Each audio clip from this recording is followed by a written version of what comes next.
Hi, I'm Moonwater SilverClaw, and I'm the founder of GoddessHasYourBack.com and the author of 9 books. In today's episode, we're going to talk about how witches handle a situation where there are no good alternatives. Right now, I'm experiencing this situation. I have a cat, and I just found out he has diabetes, and I need to give him medicine and give him shots and check his blood glucose, which means I need to prick him in the ear 3 times a day to check his blood glucose levels. Doing this process every day is just breaking my heart. And it got to a point where he just looks at me and says, "Please don't hurt me," with his eyes, and it just breaks my heart. I've had an experience with him recently where I've tried to go to pet him and he's withdrawn and shrunk down in fear because of me. So I don't have any good alternatives. I have to check his blood glucose or else he could die. I have to give him insulin because he could die. But doing so makes him fear me, and I just don't know what to do. So here's 3 insights that I found useful. The first is acknowledge it. Acknowledge that there's no real good alternative in this situation.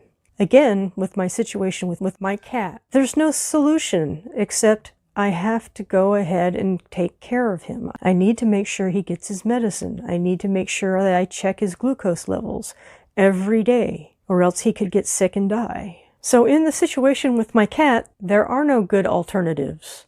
So it means that I'm risking my relationship and the love that I have between him and me to preserve his life. So this leads us to the second insight: self-care while you endure. So doing self-care is very important.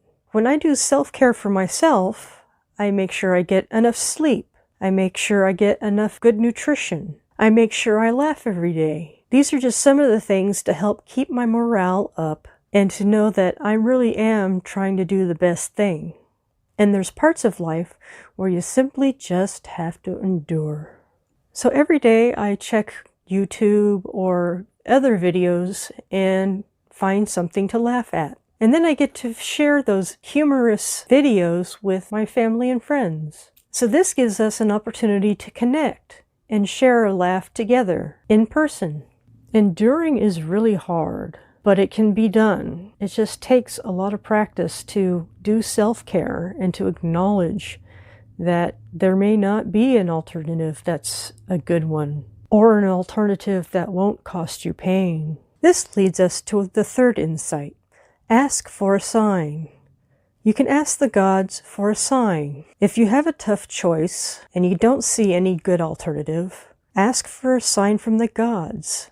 What should you do? You could even talk to them or give a prayer and ask, if I need to do A, show me a white rabbit.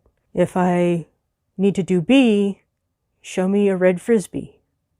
And you just watch for signs of either those 2 things, and hopefully you'll get your answer. I also want to add, ask for a sign that you're on the correct path. For example, when I gave my cat his insulin, I noticed that his blood sugar levels went down.